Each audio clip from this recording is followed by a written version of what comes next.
Was the Messiah to be born of a virgin? Part 2 now concerning the sign given in Isaiah 7 verse 14, let's consider also for example this: Abraham was promised to become father of many nations, his descendants so numerous as stars in the sky. This all looked incredible, for him and Sarah were very old already. Now the thing is, young woman will conceive. What sign is this? Yet virginal conception, that's a sign.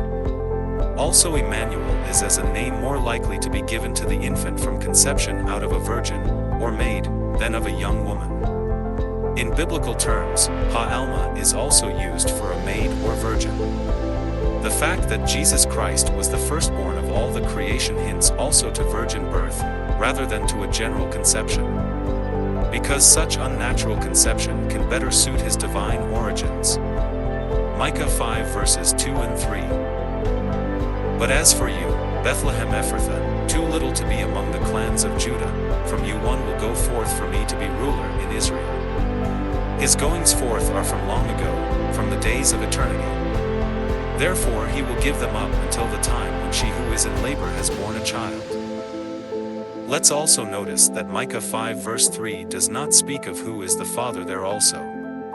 Now if we read for example against heresies by Irenaeus of Lyon, this can be perceived by Psalm 132 verse 11, where it speaks of the fruit of David's belly or womb, which would make no sense if the Messiah was to be born in general way, that is from man. There would be a different word than belly or womb, or without the help of human hands, as says Daniel 2 verse 34. Acts 17 verse 30 says, and the times of this ignorance God winked at, but now commendeth all men everywhere to repent.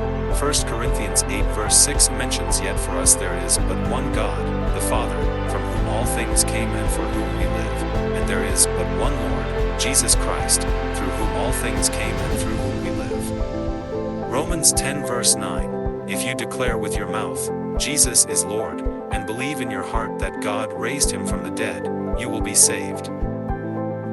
And is anything too hard for God, whose knowledge and abilities surpasses anything man-made? John 17 verse 3, now this is eternal life, that they know you, the only true God, and Jesus Christ, whom you have sent.